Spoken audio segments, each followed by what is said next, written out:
Today, we're unpacking one of Brazil's most quietly powerful dynasties, the Moreira Salles brothers. Think banking empires, a near monopoly on a critical metal, art and cinema patronage, and a family story that reads like a cross between old money Brazil and a modern industrial thriller. By the end of this video, you'll know how four brothers turned inheritance into influence across finance, minerals, culture, and film. Let's dive in. They're often introduced in lists simply as the Salles brothers, Pedro, Fernando, João, and Walther, often anglicized as Walter. On paper, they're heirs to a banking dynasty, Unibanco, which later merged to become the Itaú Unibanco we know today, one of Latin America's largest banks. But the Moreira Salles story is not just banking. The family controls CBMM, the world's leading niobium company, a tiny metal with enormous strategic clout. Put those two things together, money and a near monopoly on an industrially critical element, and you've got the foundation for a modern industrial dynasty. So who started it all? The patriarch, Walther Moreira Salles, banker, diplomat, and the blueprint. The family's rise begins with Walther Moreira Salles, 1912 to 2001, an old-school banker who built one of Brazil's major private banking houses, Unibanco, from regional roots, then stepped into diplomacy and national finance. He was not just a financier. He served as ambassador and even as a government minister at times, moving in elite international circles and cementing connections that would later help the family's business interests grow beyond Brazil. His approach was classic: build financial institutions that both serve an emerging national economy and cultivate international credibility. That legacy is the base from which his sons launched their own careers.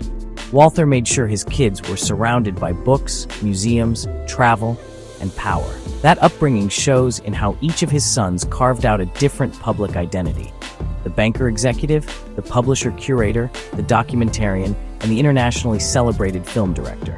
The siblings, four different public faces, one shared vault. Quick headshots: Pedro Moreira Salles, the banker. He's the executive figure most associated with Itaú Unibanco today. He rose through the bank and has been central to its strategy and to managing the family's holdings. Fernando Roberto Moreira Salles, the investor and steward, an important family figure in boardrooms and holdings. João Moreira Salles, the documentarian, founder of the magazine Piauí, and cultural steward. He now heads the Instituto Moreira Salles.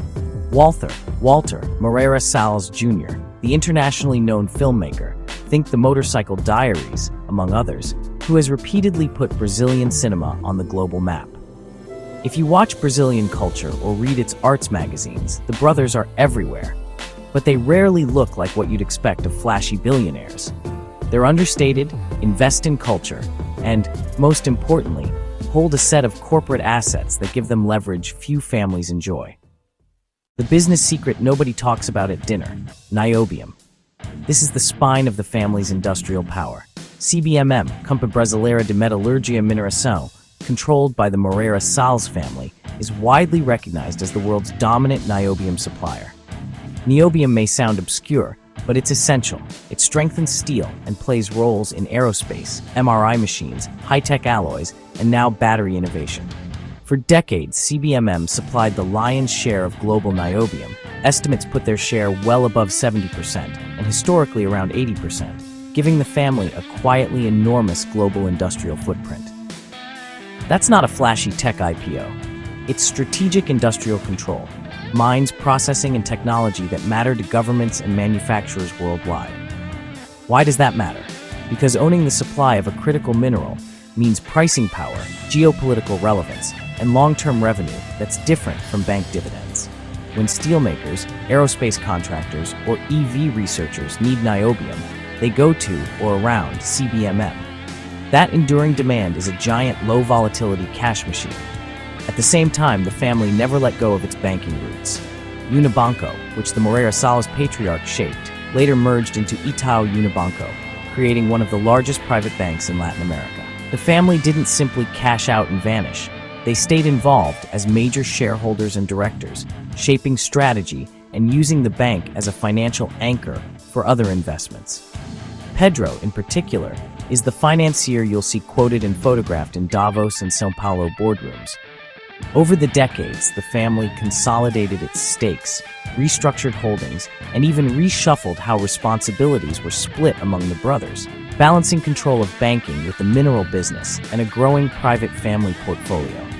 Recent corporate moves showed the family reorganizing shareholdings and succession to adapt to modern governance while keeping control in the clan. That dual axis, finance plus minerals, is the Moreira Salles superpower. One axis provides liquidity and financial market influence. The other offers industrial monopoly and scarcity value. If you only knew the Moreira Salles for banks and mines, you'd miss half the story. The family are big cultural patrons. Instituto Moreira Salles, a major cultural institution in Brazil that houses photography archives, libraries, and cultural programming. João Moreira Salles has been a public face of that effort, curating and shaping Brazilian cultural memory. Publishing and media, João founded Piauí, an influential literary and journalistic magazine that brought a different tone to Brazilian long-form journalism. Film and festivals, Walther Salles is Hollywood-facing and festival-facing, making films that win prizes worldwide and bring global attention to Brazil's stories. These cultural investments aren't just charity, they're reputation capital, the kind of soft power that opens doors for bank deals, softens scrutiny around industrial operations, and builds trust in philanthropic circles. They've built museums, funded arts, and cultivated a public image as guardians of Brazil's cultural heritage. There's nothing cinematic about most of their board meetings. The brothers hedge public exposure. They're not tabloid fixtures. But their differences are telling. One brother is by temperament a corporate steward. Another is a storyteller who uses film and magazines to examine Brazil. Another prefers the privacy of investment and boards. That variety lets the family diversify not just assets, but risk and reputation.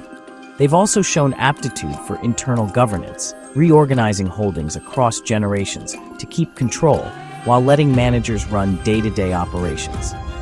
That kind of family governance is what turns an inheritance into a century-spanning dynasty instead of a one-generation fortune dissipated by feuding heirs. Estimates vary with market swings, but major publications regularly place the Moreira Salles family members among Brazil's richest people.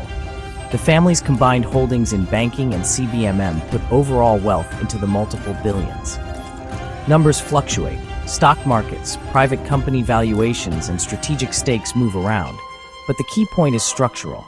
Unlike a founder whose wealth is a single tech stake, the Moreira Salles fortune is diversified across banking, a strategic mineral, and a global mix of investments.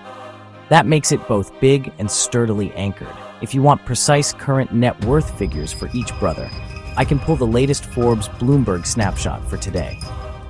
A family that controls essential assets will always face scrutiny, from regulators, media, and foreign governments interested in supply chains and finance.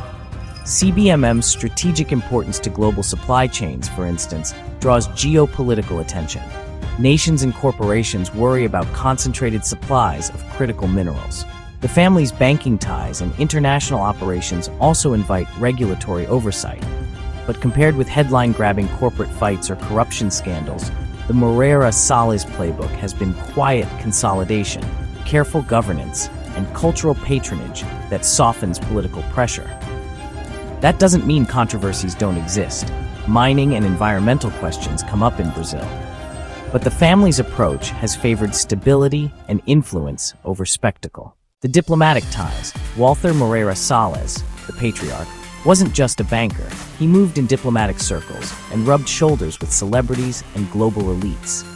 That old-world cosmopolitanism seeded the family's taste for culture and international networks. The cinematic double life. One brother, Walter, is a celebrated filmmaker whose films gave him a global profile that looks nothing like a banker's. Imagine a banker's brother winning festival prizes and walking red carpets. It's the family's most charming contrast. From ore to innovation, CBMM has been quietly pivoting from simply selling ferroniobium to researching battery chemistries and high-tech materials. An industrial pivot that positions the family's asset at the center of the energy transition conversation. That's not just mining. It's strategic R&D in a niche that could explode if niobium finds new battery fame. Reuters.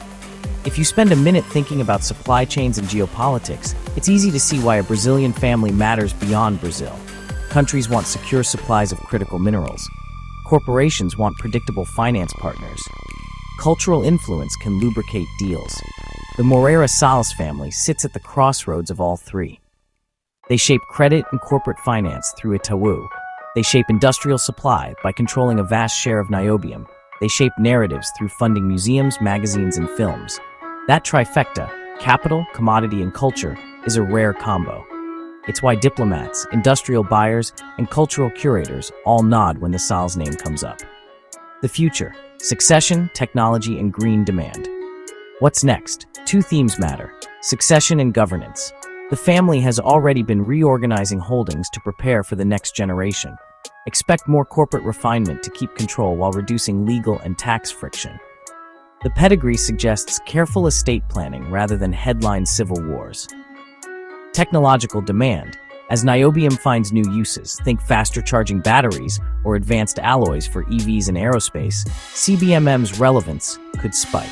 That makes the family's position not only wealthy, but strategically important to industrial transformation. Expect more R&D partnerships, pilot projects, and global partnerships, all revenue multipliers for a company that was already profitable.